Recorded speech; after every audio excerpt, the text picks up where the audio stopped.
ఇరాన్ను మరోసారి టార్గెట్ చేశారు Donald Trump. గతంలో ఇజ్రాయెల్ ఇరాన్ యుద్ధం సమయంలో ఇరాన్ తన మాట వినడం లేదు, ఒంటెద్దు పోకడలకు పోతోంది, మోనార్కిజాన్ని ప్రదర్శిస్తోంది, ఇతర దేశాల మద్దతును కూడగట్టే ప్రయత్నం చేస్తోందని చెప్పినటువంటి ట్రంప్ డైరెక్ట్గా అక్కడ నుండి ఎయిర్ బేసెస్ని కుప్పకూల్చేశాడు. ఎక్కడైతే వాళ్ళు న్యూక్లియర్ స్థావరాలు ఉన్నాయని చెప్పి ఇరాన్ భావిస్తోందో అక్కడ చాలా పెద్ద మొత్తంలో దాడి చేసి ఇరాన్కి చుక్కలు చూపించాడు ట్రంప్. ఆ తర్వాత నుంచే ఇన్ఫ్లేషన్ మొదలైంది. ఆ తర్వాత నుంచి ఆర్థిక మాంద్యం ఏర్పడి అక్కడ దేశస్తులు మొత్తం కూడా ఆందోళన బాట పట్టారు. ఇప్పుడు ఆందోళన తీవ్రస్థాయిలో రూపుమాపుకున్నాయి, తీవ్రస్థాయిలో ఉధృతంగా మారాయి. ఈ సిచ్యువేషన్లో అక్కడి అధ్యక్షుడు సుప్రీం లీడర్ అలీ ఖమేనీ దేశం వదిలి రష్యాకి పారిపోవడానికి కూడా సిద్ధమైనట్టు కనబడుతోంది. అయితే ఇప్పుడు ఖమేనీని అంతం చేయాలనుకున్నాడంట. రష్యాకు వెళ్ళడమే కాదు, రష్యాకు వెళ్ళా కూడా ఒక దేశాధినేత, ఒక దేశాన్ని కొన్ని ఏళ్ల పాటుగా పరిపాలించిన వ్యక్తి, సుప్రీం లీడర్ లాగా ఉన్నటువంటి అలీ ఖమేనీ అటు పుతిన్తో జతకడితే, పుతిన్ ఆల్రెడీ అమెరికాకు వ్యతిరేకంగా ఉన్నాడు, కొంత తీవ్రమైనటువంటి అంతర్యుద్ధం కొనసాగుతుంది, అంటే కోల్డ్ వార్ జరుగుతోంది అమెరికా అండ్ రష్యా మధ్యలో. ఈ సిచ్యువేషన్లో అలీ ఖమేనీ లాంటి వ్యక్తి కనుక రష్యా అధ్యక్షుడు పుతిన్కి తోడైతే ఇంకా విపరీతమయ్యే అవకాశం ఉంది. కాబట్టి అలీ ఖమేనీని ఎక్కడికి వెళ్ళనివ్వకుండా అంతం చేసే పనిలో ఉన్నాడట. సో దీనికి సంబంధించి ఒక బిగ్ స్కెచ్ కూడా వేసుకున్నాడట ఆయన. ఏ క్షణమైనా ఇరాన్పై మళ్ళీ అమెరికా దాడి చేసే అవకాశం ఉంది, ఇజ్రాయెల్తో కలిసి అటాక్ చేసి అలీ ఖమేనీని అంతమొందించాలని స్కెచ్ వేసింది. మిడిల్ ఈస్ట్కు భారీగా అమెరికా ఫైటర్ జెట్స్ ఇప్పటికే దూసుకుపోతూ ఉన్నాయి. సమయం కోసం వేచి చూస్తోంది అమెరికా అధ్యక్షుడు డొనాల్డ్ ట్రంప్. ఆ సమయం ఆసన్నమైంది, ఆ దళాలను పంపించాడు, ఫైటర్ జెట్స్ సిద్ధంగా ఉన్నాయి.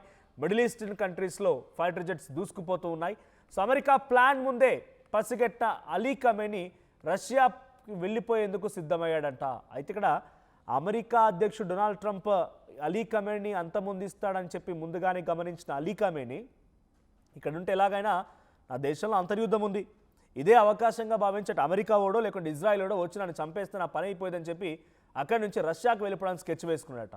సో రష్యాకి వెళ్ళక మునిపే ఇదంతా స్కెచ్ జరుగుతూ ఉన్నప్పుడే అమెరికా అధ్యక్షుడు ఎలాగైనా సరే అలీ ఖమేనీని ఇరాన్లో అంతమొందించాలని చెప్పి చాలా పక్కా వ్యూహంతో ముందుకు వెళ్తున్నాడు. సో అత్యంత సురక్షితమైనటువంటి బంకర్లో అలీ ఖమేనీ ప్రస్తుతానికి దాక్కున్నాడంట. అయినప్పటికీ ఆయన్ని వదిలిపెట్టే ప్రసక్తి లేదంటున్నారు అమెరికా భద్రతా దళాలు. సో ప్రస్తుతానికి ప్రభుత్వంపై లోపల ఇరాన్లో అంతర్యుద్ధం కొనసాగుతూనే ఉంది. అయితే ఇదే కారణంగా ఇప్పటివరకు 30 మంది పౌరులు కూడా మరణించారంట. సో అదే సమయంలో అమెరికా దాడి, కేవలం అమెరికా ఇప్పుడు ఇరాన్నే కాదు చాలా దేశాలను టార్గెట్ చేస్తోంది. ఉదాహరణకు కొన్ని దేశాల పేర్లు చెప్తాను మీకు, నేను ఆయన చెప్పిన మాటలు కూడా మీకు గుర్తు చేసే ప్రయత్నం చేస్తా. బిఫోర్ దాట్ ఒకసారి ఆ ఫైటర్ జెట్ దూసుకుపోతున్న ఇరాన్ వైపుగా మళ్ళీ అమెరికా తమ ఫైటర్ జెట్స్ని ఇరాన్ వైపుగా పంపిస్తోంది. ఒకసారి ఆ విజువల్ చూద్దాం.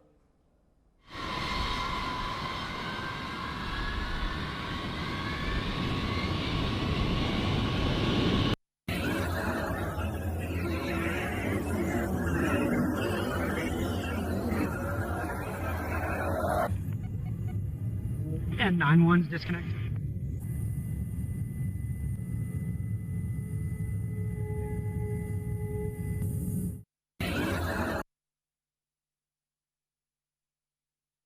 రైట్, ఇరాన్లోని అంతర్యుద్ధానికి సంబంధించి రోడ్డుపైకి జనాలు ఎక్కి తమ యొక్క పూర్తి ఆర్థిక స్థితిగతులు మొత్తం కూడా నాశనం చేశామన్నట్టుగా అలీ ఖమేనీకి వ్యతిరేకంగా నినాదాలు చేస్తూ వారంతా ఆందోళన చేపట్టడం మనం చూస్తూ ఉన్నాం. So coming back to the topic, 5 దేశాలపైన అమెరికా అధ్యక్షుడు డొనాల్డ్ ట్రంప్ కన్నేశాడు. దాంట్లో మొట్టమొదటిది గ్రీన్లాండ్. సో గ్రీన్లాండ్ ఇప్పటికే అమెరికాకు సైనిక స్థావరం ఉంది అక్కడ. ఆ తర్వాత ట్రంప్ తనకు మొత్తం ద్వీపమే కావాలంటున్నారు. అంటే ఆయన అప్పటికే గ్రీన్లాండ్లో తనకు సంబంధించిన సైన్యాన్ని మోహరించి ఉంచాడు. ఆ మోహరింపు కేవలం అక్కడి దేశాన్ని రక్షణతో పాటుగా ఆ దేశం నుంచి అమెరికాకి ఎటువంటి విపత్కర పరిస్థితి లేకుండా కాపాడుకోవడంతో పాటుగా ఇప్పుడు ఏకంగా ఆ ద్వీపమే, అంటే ఆ ఐలాండ్ మొత్తం నాకు కావాలి, ఇప్పుడు గ్రీన్లాండ్ నాదే ఇక అన్నట్టుగా అమెరికా అధ్యక్షుడు మాట్లాడడంతో పాటుగా గ్రీన్లాండ్ అవసరమని, దేనికోసం జాతీయ భద్రతా దృష్ట్యా, ఇందాక నేను చెప్పాను కదా అక్కడ సైన్యం ఉంది అని అంటే అది గ్రీన్లాండ్ నుంచి అమెరికాని కాపాడుకోవడంతో పాటుగా గ్రీన్లాండ్ని సైతం కాపాడడం. సో దేశ భద్రతకి ముప్పు ఉంది కాబట్టి గ్రీన్లాండ్ మొత్తం తమకి కావాలని చెప్పి అమెరికా అధ్యక్షుడు పట్టుబడుతున్నాడంట. సుమారుగా ఆర్కిటిక్ మహాసముద్రంలో గ్రీన్లాండ్ అనేటువంటి డెన్మార్క్ రాజ్యంలో గ్రీన్లాండ్ అనే డెన్మార్క్ రాజ్యంలో ఒక భాగమై ఉన్నది. సో అమెరికాకు ఈశాన్య దిక్కున దాదాపుగా 2000 అంటే సుమారుగా 3500 కిలోమీటర్స్ దూరంలో ఈ యొక్క గ్రీన్లాండ్ ఉంది. అయితే ఆ గ్రీన్లాండ్లో స్మార్ట్ ఫోన్లు, ఎలక్ట్రిక్ వాహనాలు, సైనిక పరికరాలు, ఇంకా చాలా కీలకమైన ఎలక్ట్రానిక్ గూడ్స్ అన్నీ కూడా అక్కడ ప్రొడక్షన్ జరుగుతూ ఉంటాయి. సో ఇవన్నీ చూసినటువంటి ట్రంప్ దురాశ కలిగింది. ఒక చిన్న దేశం, ఒక చాలా చిన్న ప్రాంతం, అది ఇంత పెద్ద మొత్తంలో ప్రొడక్షన్ చేయగలుగుతోందా? ఇంత పెద్ద మొత్తంలో ఎలక్ట్రానిక్ గూడ్స్ని సప్లై చేయగలుగుతోందా? ఇంత టెక్నాలజీ అప్గ్రేడేషన్ ఉందా అక్కడ? సో ఎలాగైనా సరే దాన్ని నా చేజిక్కించుకోవాలని చెప్పి మళ్ళీ గ్రీన్లాండ్పై స్కెచ్ వేసి అక్కడ సైన్యాన్ని పంపించడమే కాకుండా సో పగటి కలలుగా గ్రీన్లాండ్ ప్రధాని జెన్సీ ఫెడరిక్ నిలెన్స్ అభివర్ణించారంట. ట్రంప్ ఈ రకమైనటువంటి ప్రయత్నం చేస్తున్నాడు అన్న విషయం నాకు తెలుసు, అవన్నీ కూడా పగటి కళ్ళను గ్రీన్లాండ్ అధ్యక్షుడు కొట్టిపారేస్తున్నాడు ప్రధాని. ఇక కొలంబియా, వెనిజులాలో సైనిక దాడి జరిగిన తర్వాత కొన్ని గంటల్లోనే అధ్యక్షుడు గుస్తావో పెట్రోకు సైతం ట్రంప్ హెచ్చరికలు జారీ చేశారు. అక్కడ కొలంబియా అపార చమురు నిక్షేపాలు ఉన్నాయంట. చూడండి, ఆయన టార్గెట్ అలా బిజినెస్, హై రిసోర్సెస్, ఆ తర్వాత హైలీ టెక్నాలజైజ్డ్, హైలీ ప్రొడక్టివ్ కంట్రీస్ని మాత్రమే ట్రంప్ టార్గెట్ చేస్తున్నాడు. గ్రీన్లాండ్ ఎలక్ట్రానిక్ గూడ్స్లో చాలా అద్భుతమైన స్థానంలో ఉంది. కొలంబియాలో చమురు నిల్వలు ఎక్కువగా ఉన్నాయి. ఇక మెక్సికోలో మీ అందరికి తెలిసిందే, మెక్సికో కూడా రెండోసారి దేశాధ్యక్షుడు బాధ్యతలు చేపట్టిన తర్వాత గల్ఫ్ ఆఫ్ మెక్సికోని గల్ఫ్ ఆఫ్ అమెరికాగా పేరు మార్చుకున్నాడు ఆయన. గల్ఫ్ ఆఫ్ అమెరికాగా పేరు మార్చుకున్నాడు. ఇక క్యూబా, అక్కడ కూడా వైద్య సరఫరాలు, తర్వాత డాక్టర్లు, ఇవందరూ కూడా అక్కడ మెడికల్ ఎక్విప్మెంట్, మెడికల్ ప్రొడక్షన్ ఎక్కువగా ఉంది. ఇక ఇరాన్ సంగతి మీకు తెలిసిందే, ఇరాన్లో కూడా అద్భుతమైనటువంటి ఎర్త్ మినరల్స్ ఉన్నాయి, హ్యూమన్ రిసోర్స్, అక్కడ కూడా అద్భుతమైనటువంటి మినరల్స్ ఉన్నాయి, మినరల్స్ అండ్ రా మెటీరియల్స్ ఉన్నాయి. ఇరాన్, కొలంబియా, క్యూబా, తర్వాత మెక్సికో, గ్రీన్లాండ్, 5 దేశాల పైన కన్నేసుకున్నాడు ఆయన. సో ఇప్పుడు అనుకున్నట్టుగానే వెనిజువేలాని చేజిక్కించుకున్నాడు. వెనిజువేలా అయిపోగానే ఇప్పుడు కొలంబియాపై స్కెచ్ వేస్తున్నాడు. ఇరాన్ని ఆల్మోస్ట్ ఆల్ ఇక చేజిక్కించుకున్నట్టు ప్రయత్నమే చేస్తున్నాడు. ఇరాన్ అధ్యక్షుడు అలీ ఖమేని అంతం చేయాలని చూస్తున్నాడు. ఇలాంటి స్కెచెస్ వేస్తూ ఫైటర్ జెట్స్ని సైతం రంగంలోకి దింపాడంట. సో 1 కాదు 2 కాదు, ఈ దేశాలన్నింటినీ కూడా తమ కబంధ హస్తాలను నడిపేసి మొత్తం ప్రపంచాధినేతగా ఎదగాలంటే ఒక కుట్రయత్నం అయితే ట్రంప్ చేస్తున్నట్టుగా అర్థమవుతోంది. అందులో భాగంగానే భారత్పై ఇటువంటి స్కెచ్ చేస్తే ఆ స్కెచ్ వేద్దామని ఆలోచన వచ్చినా కూడా అంతమొందిస్తారు, అది వేరే విషయం అనుకోండి. కానీ ఆయన చేస్తున్న ప్రయత్నం వల్ల ఎలా ఉందనంటే భారత్ తన మాట వినాలి, కాబట్టి పాకిస్తాన్ నేను పెంపొందించాలి, చైనాని ఎంకరేజ్ చేయాలి, బంగ్లాదేశ్లో విభిన్న పరిస్థితుల నేపథ్యంలో దాన్ని ఇంకా మరింతగా రెచ్చగొట్టి అక్కడ ఇంకా యుద్ధాలు జరిగేలా చూడాలి.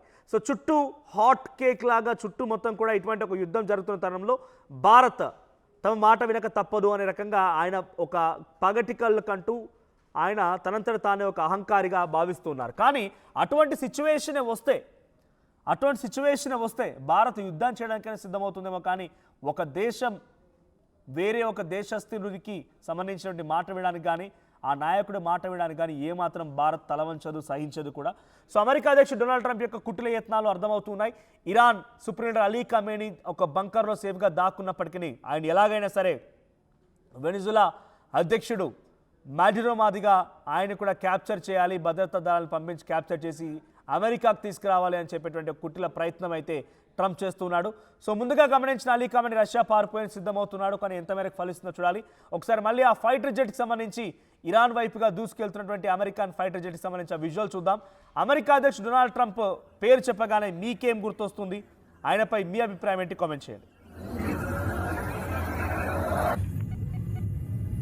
And 911's disconnected.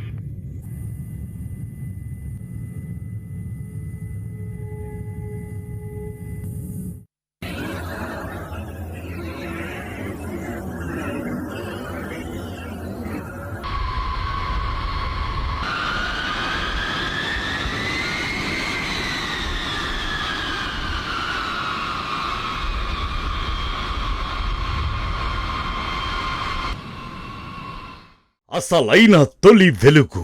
Follow WhatsApp @తొలి వెలుగు official.